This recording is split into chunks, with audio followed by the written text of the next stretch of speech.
दोस्तों, एक बार नगर में भगवान बुद्ध पधारे।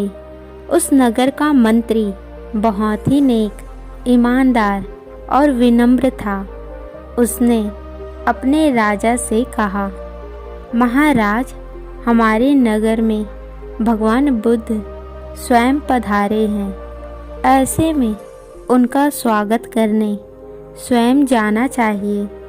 मंत्री की बात सुनकर राजा गुस्से से भड़क गया और बोला, मैं क्यों जाऊं?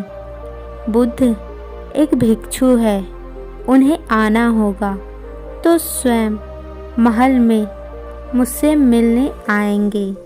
विद्वान मंत्री को राजा का यह घमंड अच्छा नहीं लगा। उसने उसी समय त्याग पत्र लिखा। राजा ने मंत्री का त्याग पत्र पढ़ा। उसमें लिखा हुआ था, मैं आपके जैसे छोटे आदमी की अधीनता में काम नहीं कर सकता। आप में बड़प्पन नहीं है।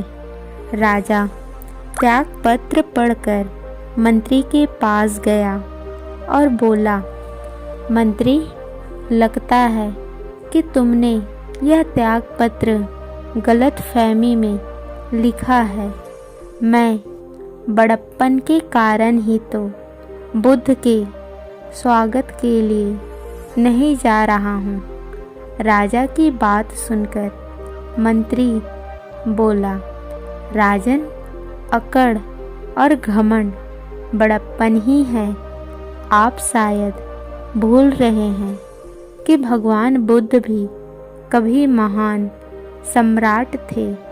उन्होंने आध्यात्म की प्राप्ति हेतु सारा वैभव त्याग कर भिक्षा का पात्र ग्रहण किया है। मंत्री बोला, राजन, आप तो भगवान बुद्ध से बहुत पीछे हैं, क्योंकि सम्राट होने पर भी उनके मन में दया, विनम्रता, नेकी थी। वास्तव में इंसानियत के गुणों से विभूषित मनुष्य ही उच्च अध्यात्म व ज्ञान को प्राप्त कर सकता है। तभी तो भगवान बुद्ध अपने कार्य में सफल हो पाए।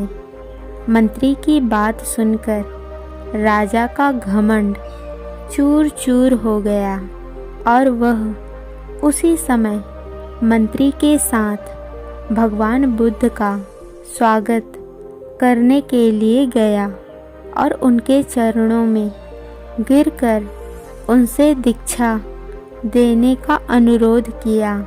भगवान बुद्ध ने राजा को सहर्ष गले लगाकर दीक्षा देना स्वीकार कर लिया।